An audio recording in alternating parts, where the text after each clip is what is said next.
সামনেই ছট পুজো। এই উৎসবটি কার্তিক মাসের ষষ্ঠ দিনে অনুষ্ঠিত হয় বলে এই পুজোর নাম ছট পুজো। কিন্তু আসলে কি এই ছট পুজো, কি তার মাহাত্ম্য? ছট বা ছট ষষ্ঠী নামের অপভ্রংশ। ছট পুজো সূর্য আর তার পত্নী উষা মানে ছটি মাই এর আরাধনা। বৈদিক জ্যোতিষশাস্ত্র অনুযায়ী ছটি মাই সন্তান ছটি মা শিশুদের রোগ ও সমস্যা থেকে রক্ষা করেন এবং তাদের দীর্ঘ জীবন ও সুস্বাস্থ্য দিন। এই পুজো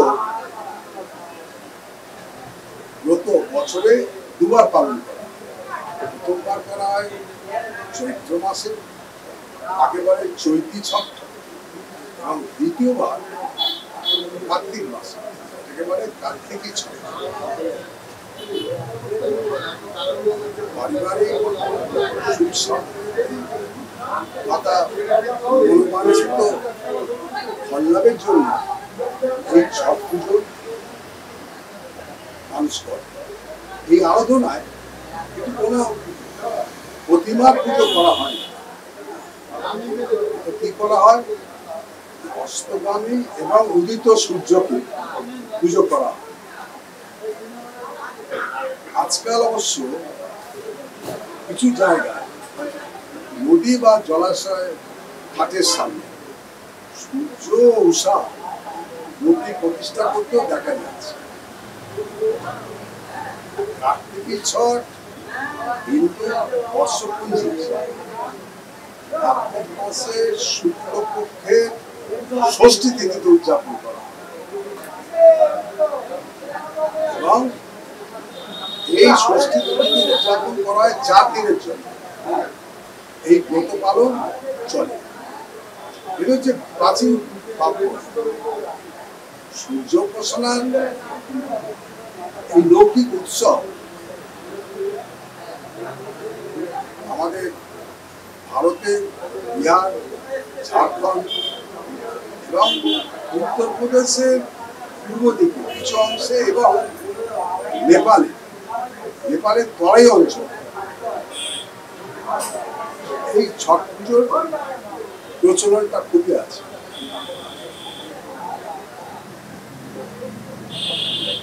ক্রমশ প্রবাসী ভারতীয়দের মধ্যে এই পার্বণ বিশ্বজুড়ে প্রচলিত হচ্ছে। প্রচলিত এক মত রামের গুরুদেব সূর্যের উদ্দেশ্যে রাম ও সীতা এই পূজা করেছিল। মহাভারতে মহাবীর কর্ণ কোমর পর্যন্ত জলে নেমে সূর্যের উপাসনা করা, এটা কিন্তু মহাভারতে কিন্তু উল্লেখ আছে। আজও ছট পুজো উদযাপন যারা করে সকল মানুষ কোমর পর্যন্ত জলে নেমে সূর্য বন্দনা করতে দেখে। ছট উৎসবের কেন্দ্রবিন্দু হলেন সূর্য দেবতা। সূর্যদেবের পাশাপাশি ছটি মাইয়া বা ষষ্ঠী দেবীরও পুজো করা হয় ছটের সময়। অরিত্রিক ভট্টাচার্যর রিপোর্ট, এবিপি আনন্দ, কলকাতা। প্রথমে পা ছুঁয়ে প্রণাম, তারপর কোলাকুলি, শেষে পদ্মফুল গ্রহণে যেন 16 কলা পূর্ণ। বিরোধী দলনেতা শুভেন্দু অধিকারীর সঙ্গে নোয়াপাড়ার প্রাক্তন তৃণমূল বিধায়ক এবং অর্জুন সিং এর ভগ্নিপতি সুনীল সিং এর সাক্ষাৎ ঘিরে এখন রাজনৈতিক মহলের তুমুল জল্পনা। বিধানসভা নির্বাচনের কয়েক মাস আগে দলবদলের হিড়িকে এই ছবি অত্যন্ত ইঙ্গিতপূর্ণ বলেই মনে করছেন অনেকে। প্রশ্ন উঠছে, তাহলে কি তৃণমূল ছেড়ে বিজেপিতে যেতে পারেন তিনি? যদিও শুভেন্দু অধিকারীর সঙ্গে সাক্ষাৎকে স্রেফ সৌজন্য বলেই দাবি করেছেন প্রাক্তন তৃণমূল বিধায়ক সুনীল সিং।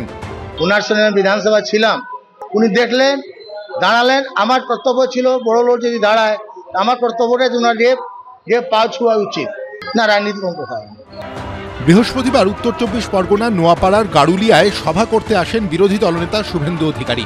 ফেরার সময় গাড়ুলিয়ায় শুভেন্দু অধিকারীর গাড়ি দেখে ছুটে যেতে দেখা যায় সুনীল সিংকে। শুভেন্দু অধিকারীর পা ছুঁয়ে প্রণামের পর সুনীল সিং এর হাতে পদ্মফুল ধরিয়ে দেন বিরোধী দলনেতা। একদা অর্জুন সিং এর ছায়াসঙ্গী হিসেবেই পরিচিত ছিলেন তার ভগ্নিপতি সুনীল সিং। অর্জুন সিং এর মতো 2019 সালে তৃণমূল ছেড়ে বিজেপিতে যোগ দিয়েছিলেন তিনি। 2021 সালের বিধানসভা ভোটে নোয়াপাড়া কেন্দ্রে বিজেপির প্রার্থী হিসেবে দাঁড়ালেও হেরে যান। পরের বছর বিজেপি ছেড়ে তৃণমূলে ফিরে যান তিনি। 2024 সালে অর্জুন সিং আবার তৃণমূল ছেড়ে বিজেপিতে যোগ দিয়েছেন। এই আবহে বিধানসভা নির্বাচনের আগে শুভেন্দু অধিকারীর সঙ্গে তার ভগ্নিপতি এবং নোয়াপাড়ার প্রাক্তন তৃণমূল বিধায়ক সুনীল সিং এর সাক্ষাৎ ঘিরেই তৈরি হচ্ছে জল্পনা। সুনীল সিং মহাশয় ওনার গাড়ির সামনে চলে আসেন এবং মাননীয় শুভেন্দু অধিকারী মহাশয়কে তিনি পায়ে হাত দিয়ে প্রণাম করে দীপাবলি এবং ছটের শুভেচ্ছা বিনিময় করেন। এর মধ্যে কোনো রাজনীতি নেই, আপনারা দয়া করে এর মধ্যে কোনো রাজনীতি খুঁজবেন না। এ নিয়ে তৃণমূলের কোনো প্রতিক্রিয়া মেলেনি। কথায় আছে রাজনীতির সম্ভাবনাময়। সুনীলের রাজনৈতিক কেরিয়ারেও কি নতুন কোনো সম্ভাবনা তৈরি হচ্ছে তা বলবে সময়। সমীরণ পাল, এবিপি আনন্দ, উত্তর 24 পরগনা। দিল্লিতে নির্বাচন কমিশনের দুদিনের বৈঠকের পর পশ্চিমবঙ্গে কার্যত শুরু হয়ে গেছে ভোটার তালিকার বিশেষ সংশোধনের কাউন্টডাউন। যে কোনো দিন শুরু হয়ে যাবে এসআইআর। কমিশন সূত্রে খবর, রাজ্যে 3 ধাপে হবে ভোটার তালিকার বিশেষ সংশোধন প্রক্রিয়া। প্রথম ধাপে 35 দিনের মধ্যে বাড়ি বাড়ি গিয়ে ভোটারদের এনুমারেশন ফর্ম পূরণের কাজে সহায়তা করে সেগুলি সংগ্রহ করবেন বুথ লেভেল অফিসাররা। পরবর্তী 1 মাস চলবে এসআইআর প্রক্রিয়ার দ্বিতীয় ধাপের কাজ। এই সময় ভোটাররা এবং রাজনৈতিক দলগুলো তালিকায় কোনো ভুল থাকলে সংশোধনের আবেদন করতে পারেন। তৃতীয় ধাপে ইআরও অর্থাৎ ইলেকট্রাল রেজিস্ট্রেশন অফিসাররা সমস্ত দাবি আপত্তি যাচাই করবেন এবং তথ্যের সত্যতা পরীক্ষা করবেন। এই যে ফ্রেশ ভোটার যারা থাকবেন অ্যালাউড, ন্যায্য, কিন্তু ভুয়ো ভোটার আমরা এখানে কোনো অবস্থায় অ্যালাউ করতে প্রস্তুত নই। আমরা তো তৃণমূল কংগ্রেস থেকেই প্রথমে বলেছি যে একেবারে ন্যায্য ভোটারদের ভোটার লিস্ট হবে। নির্বাচন কমিশন সূত্রে খবর, 3 ধাপে ভোটার তালিকা সংশোধন প্রক্রিয়া শেষ হওয়ার 1 সপ্তাহ পর চূড়ান্ত ভোটার তালিকা প্রকাশ করা হবে। নির্বাচন কমিশন সেই কাজ করুক, সুস্থ ভোটার তালিকা, মৃত মানুষের নাম বলুক, যে তালিকা পাবে ক্রস চেক করবে এসআইআর। 23 বছরে তো 11-12% মানুষ তো মারা গেছেন, তাদের নাম বাদ দেওয়া হয়নি কেন? এসআইআর এর নামে বৈধ ভোটারকে অবৈধ করবার চেষ্টা হলে কংগ্রেস তার মোকাবেলা করবে। আমরা প্রত্যেকটা বৈধ ভোটারের ভোটার লিস্টে নাম লিপিবদ্ধ করতে চাই, তার জন্য যতদূর যেতে আমরা যাব। এদিকে রাজনৈতিক হুমকি হুঁশিয়ারির মধ্যেই বিএলওদের ভরসা জোগাতে নির্বাচন কমিশনের তরফে এলো কড়া নির্দেশ।